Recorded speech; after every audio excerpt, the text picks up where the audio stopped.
Of the fantastic new golf shoes, which actually will help your game. Squares will help you improve your balance, stability, and give you more distance. You want to work on your golf swing authentically? Do it from ground upwards. Change your shoes, change your game. I did, and I gained 7 yards. These shoes are designed with the latest performance technology, and in testing, they're proven to help add distance. Just go to getsquares.com to find out more. Squares, the distance golf shoe. Baseball? Nah. Football? Done it. I think I'm going to go after PGA Tour. Bo, you're going to need the right equipment company. I think I got that. Tour Edge backs all their clubs with a lifetime warranty. I know. They ship all their premium clubs within 48 hours. I know. All their premium clubs are hand-built in the USA. I know. You know Tour Edge has won 35 times out here. Guys, I know. Pound for pound, nothing comes close. In life, things aren't scripted. If you're an athlete, we need people like you and translate those skills to officiating. You can get a lot out of it. It happens in every town, in every game. We never have a perfect game, but the rewards always outweigh the negativities.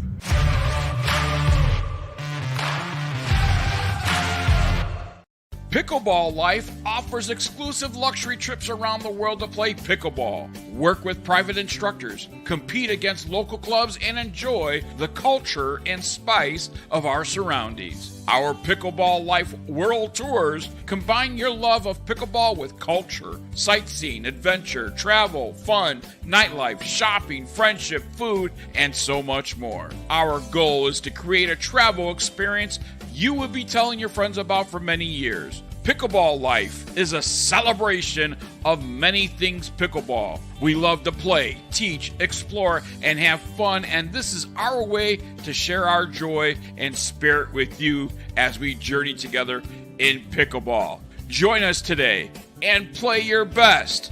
For more information, the website is pickleballlife.com. That is pickleballlife.com. Be a part of the Pickleball Life.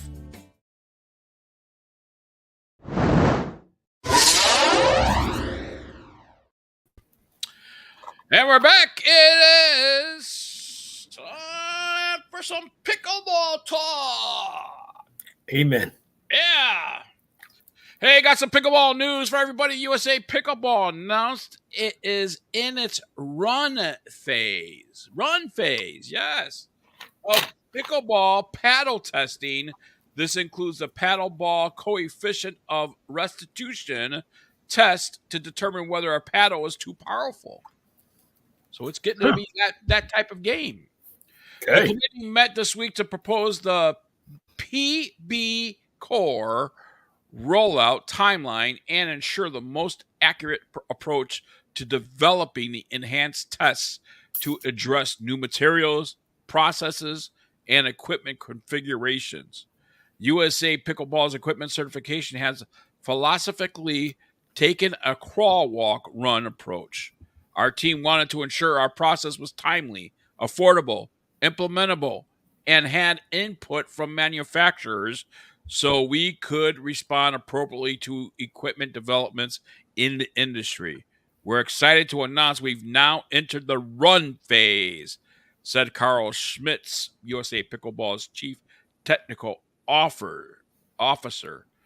A spin rate test is also underway and planned to be released late 2024.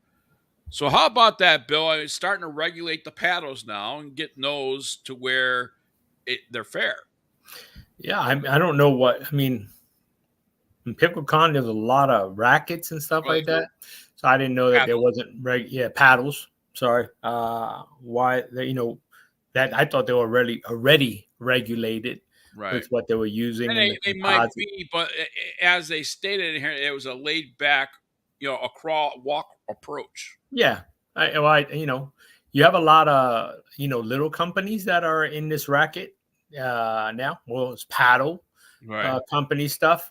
But it's like, before you read that, I was actually, thinking about it, the other day, how when are they going to get into the Olympics? And maybe this is part of that step for them to get to that next level to make an Olympic. Because I was watching the Olympics, and during PickleCon, when I come back to my room in Kansas, I was watching the Olympics, and I was like, there was badminton, and I'm like, okay. And then you see table tennis, and you see all these other things, and I'm like, how come pickleball's not in it? And maybe this is part of the step in the procedure to get into it. Because if you can put like break dancing, I think Australia won break dancing, even though it was created in How's New that York. sport? I don't get it. Yeah. Exactly, because I grew up with it. Right. In New York with all the breakdancing crews and everything else. But Japan and China and Australia, they were all in the top. And I'm trying to figure out how did that even happen? How did it even make it? But apparently it has, while pickleball is doing great, I guess it needs to become more global. And then I'm thinking, like, how is badminton global? But I think pickleball, by regulating, is going in the right direction for them. I'm hoping to see them. I don't know if they'll make the 2028 in Los Angeles, but hopefully maybe 32. If they get all their stuff together, maybe that's the behind the works. Some new plans for pickleball and golf Mm-hmm. are sparking protests in Florida. The Florida Department of Environmental Protection has unveiled ambitious plans to transform several Florida state parks, sparking excitement and concern at the same time. Governor Ron DeSantis' initiative includes controversial proposals like constructing a golf course at Jonathan Dixon State Park, requiring the removal of the iconic Hobe Mountain Observation Tower. Environmentalists fear these changes could damage fragile ecosystems and displace local wildlife. Additionally, plans to build a 350-room lodge at Anastasia State Park and Topsail Hill Preserve State Park have raised concerns about the impact on Florida's unique biodiversity. The proposal also includes adding pickleball courts to 7 state parks, including Honeymoon Island and Hillsborough River State Park. The public response has been intense, with protests and petitions already underway. Former state parks director Eric Draper criticized the lack of public involvement and called for greater transparency as public meetings approach. The future of Florida's state parks remains uncertain. Are you familiar with those state parks? Yes, several of them. But I've already seen a lot of changes in the parks with the pickleball. I can see part of the thing where they're talking about with the golf course, because it does take up a lot more space. However, depending on how they do that golf course, will it move all the alleged animals out? Probably not as much, because if you do keep it where it's just a golf course and you're not putting homes up there, we've been to plenty of them out there where all the wildlife is still there, from the snakes to the alligators to you name it. They're out there, from pigs, boars, whatever you want to call them. I don't think that they have that, but it depends again how they do it. How are they going to impact that? What wildlife is out there? One of the biggest things I've seen is like when they have gopher turtles, they're protected, and you got to dig them out and replace them and do this and do that. But is it because the people just don't want it? Are the parks being used? Are you finding a lot of people going to those parks? Will you get more people going to those parks by adding that golf course? Do you make it more family friendly? Because now, while dad's out there or mom's, golfing, kids could be playing in the park. Is it become more community friendly? I think there's a good possibility that it can become more friendly to the families. Pickleball is for all ages. You build it and they will come. So Well, I will tell you, my wife Shayna has dabbled into pickleball now. She went with a friend of hers, and she came home and she's addicted. I mean, she's addicted a little bit. She's like, "We got to do this together," And I'm like, "Yeah." But it's like the first time you do it, and it's like, and like I told her, we're just beginners, so we could start off slow. I mean, there's no reason for us to try and exert ourselves until we gradually move in. You can play half court with each other. Yeah. You could just play one half of the court with each other. You don't even have to play the full court, or you can do like when I started, one go on the, go from one side to the other and just play across, or you can go face to face. There's a lot of ways where the two of you can just go there and practice, learn the rules, practice a different shot, hit the ball at each other to see how long you can volley, the balls. So it can be fun.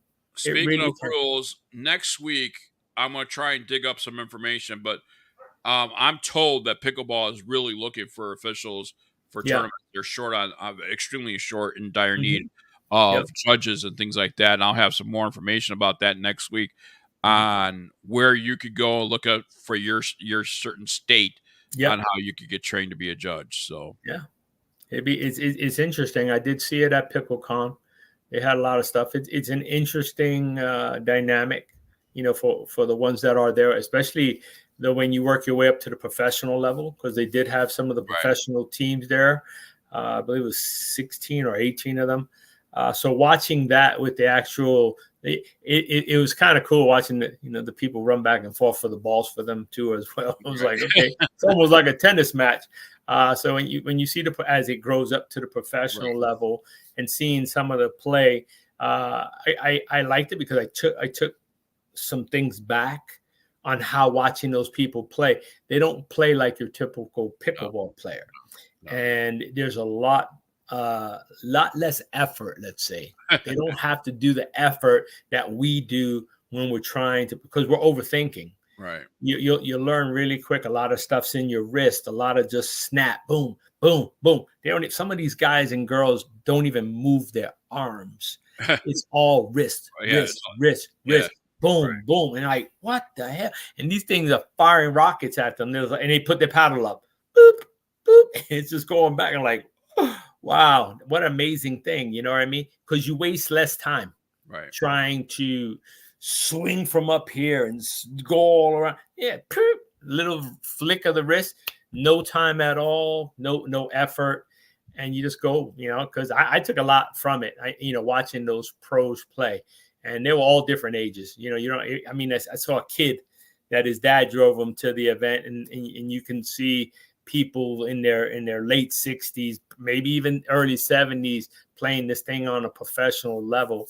It's insane, to think of the opportunities that it helps keep you in shape. It's great for you. Keeps those reflexes going. Time for us to head out of here. That does it for BGT TV and In the Kitchen Pickleball Talk. Big John Quick, Bill the Golffather Cuevas. We want to thank you for watching. Thank you for listening. And until next time, everybody, our website is www.bigsgolftalk.com, BIGGS golftalk.com or .net, either one. But God bless, and you matter. Thanks for watching.